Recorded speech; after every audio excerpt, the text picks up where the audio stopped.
Selamat datang kembali di pembahasan mendalam kita. Pernah kepikiran nggak, kenapa ya perusahaan yang kelihatannya sukses banget, inovatif, dengerin pelanggan, kok bisa tiba-tiba goyah pas ada teknologi baru muncul? Yang menarik, ini seringnya bukan perusahaan yang salah urus loh. Justru sebaliknya, seringkali perusahaan yang paling kita kagumi kan? Betul. Nah, hari ini kita coba bongkar misteri ini. Kita gali bab kedua dari buku klasiknya Clayton Christensen, The Innovator's Dilemma. Fokus kita ke satu konsep kunci, jaringan nilai atau value networks. Oke. Siap ya? Kita mau lihat kenapa sukses hari ini bisa jadi penghalang buat besok. Siap. Konsep jaringan nilai ini penting banget, fundamental. Jadi jaringan nilai ini kayak kacamata lah ya, yang dipakai perusahaan buat melihat dunia bisnisnya. Kacamata ya? Maksudnya gimana tuh? Kacamata ini menentukan apa yang dianggap penting, peluang mana yang dikejar, dan ancaman mana yang mungkin diabaikan. Jadi sangat berpengaruh ke kemampuan inovasi mereka. Oke. Terutama pas menghadapi perubahan yang disruptif. Jadi apa sih sebenarnya jaringan nilai ini kalau dibedah lebih dalam? Oke, jadi ini bukan cuma daftar pelanggan atau pemasok biasa ya. Bayangin aja sebagai, seluruh ekosistem tempat perusahaan itu hidup. Ada pelanggan, ada pemasok, pesaing, investor juga, dan semua interaksi kompleks di antara mereka. Nah, ini yang membentuk konteks baik teknis maupun komersial. Di konteks inilah, perusahaan mengidentifikasi kebutuhan pelanggan, cari solusi, terus bereaksi sama pesaing, dan ya ujung-ujungnya cari untung. Oke. Jadi lingkungannya gitu ya? Iya, lingkungannya.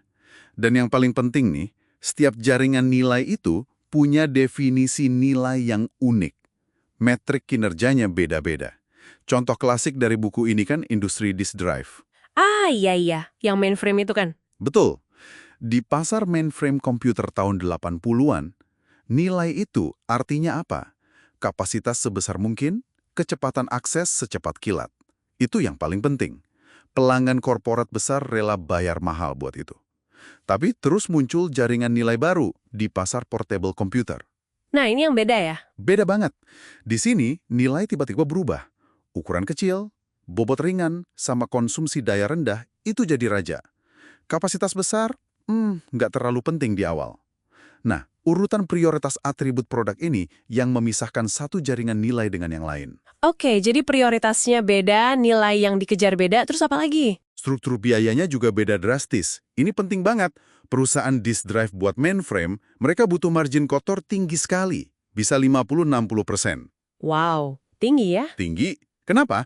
Buat nutupin biaya R&D yang gede banget untuk teknologi canggih, tim penjualan langsung yang mahal buat layani korporat, dukungan teknis yang intensif.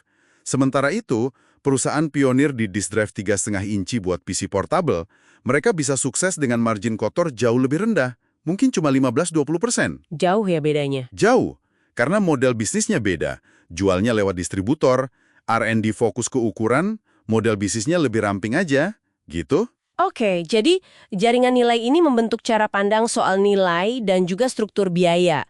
Terus gimana ini nyambungnya ke inovasi?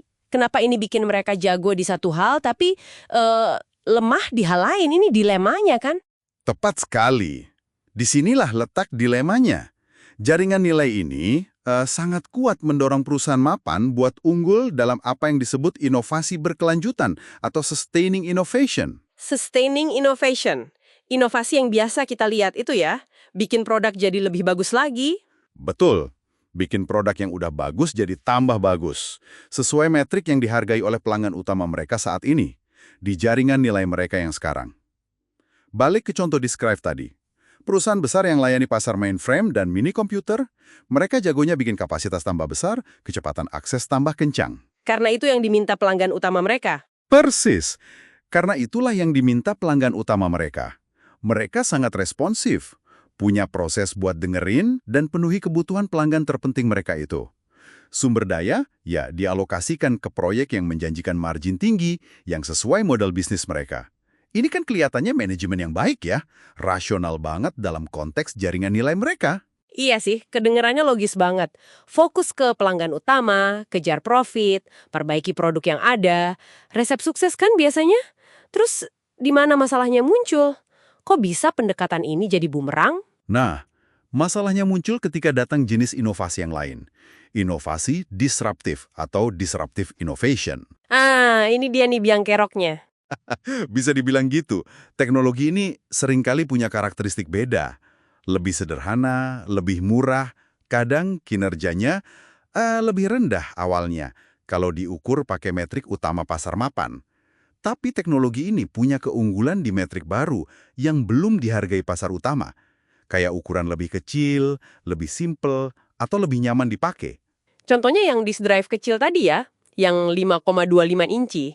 Betul, awalnya dianggap mainan sama pasar mainframe karena kapasitasnya kecil banget. Tapi ternyata sempurna buat pasar PC desktop yang baru muncul waktu itu. Terus gimana reaksi perusahaan mapan? Nah ini dia, pelanggan utama perusahaan mapan, si pengguna mainframe tadi, sama sekali nggak tertarik. Buat apa disk drive kecil kapasitas rendah? Mereka menolaknya. Masuk akal sih dari sudut pandang mereka. Masuk akal banget, karena perusahaan mapan itu dilatih untuk dengerin pelanggan utama dan kejar proyek margin tinggi. Mereka secara rasional memutuskan untuk, ya, nggak investasi besar-besaran di teknologi disruptif ini.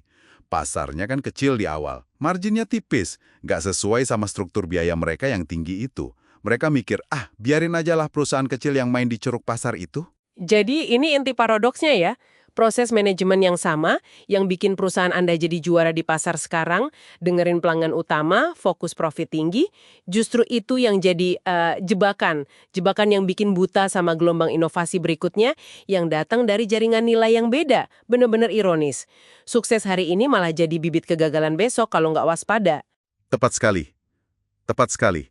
Mereka terjebak oleh kesuksesan mereka sendiri, terjebak oleh pelanggan yang mereka layani dengan sangat baik, dan oleh model bisnis yang udah terbukti untung. Ini bukan karena manajernya bodoh atau malas loh ya. Sama sekali bukan. Tapi karena sistem insentif dan proses pengambilan keputusan di dalam perusahaan itu secara alami mengarahkan mereka menjauh dari ancaman disruptif. Seringkali sampai sudah terlambat. Oke. Jadi kalau kita tarik kesimpulan nih, apa artinya semua ini buat Anda yang lagi dengerin?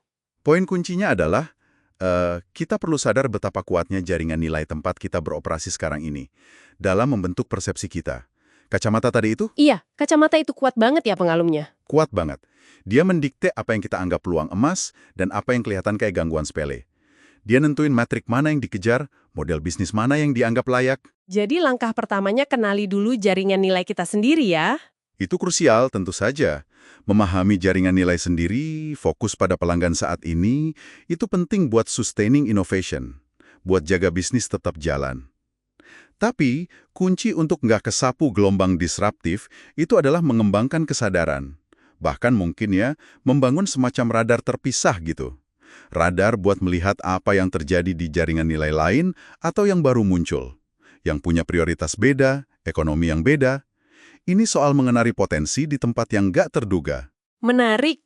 Jadi nggak cuma fokus ke dalam ya, tapi juga lihat keluar ke dunia lain. Betul. Nah, sebagai penutup nih, mungkin ada satu hal buat kita renungkan bareng. Mengingat betapa dalamnya jaringan nilai ini menanamkan bias tentang apa yang bernilai dan menguntungkan di organisasi kita, gimana caranya ya kita bisa secara sengaja, secara sistematis, mencoba melihat melampaui batas-batas itu. Tantangan sebenarnya kan bukan cuma soal melihat teknologinya. Teknologi disruptif itu mungkin kelihatan, tapi lebih ke mengatasi inersia, mengatasi bias internal organisasi kita sendiri. Yang bikin kita sulit buat bertindak sebelum pesaing baru yang lebih lincah itu datang dan merebut pasar masa depan. Itu tantangan terbesarnya menurut saya. Pertanyaan yang dalam dan penting banget buat dipikirkan lebih lanjut ya. Bagaimana membangun kemampuan melihat melampaui kacamata jaringan nilai kita sendiri. Oke, sampai jumpa di pembahasan mendalam kita berikutnya.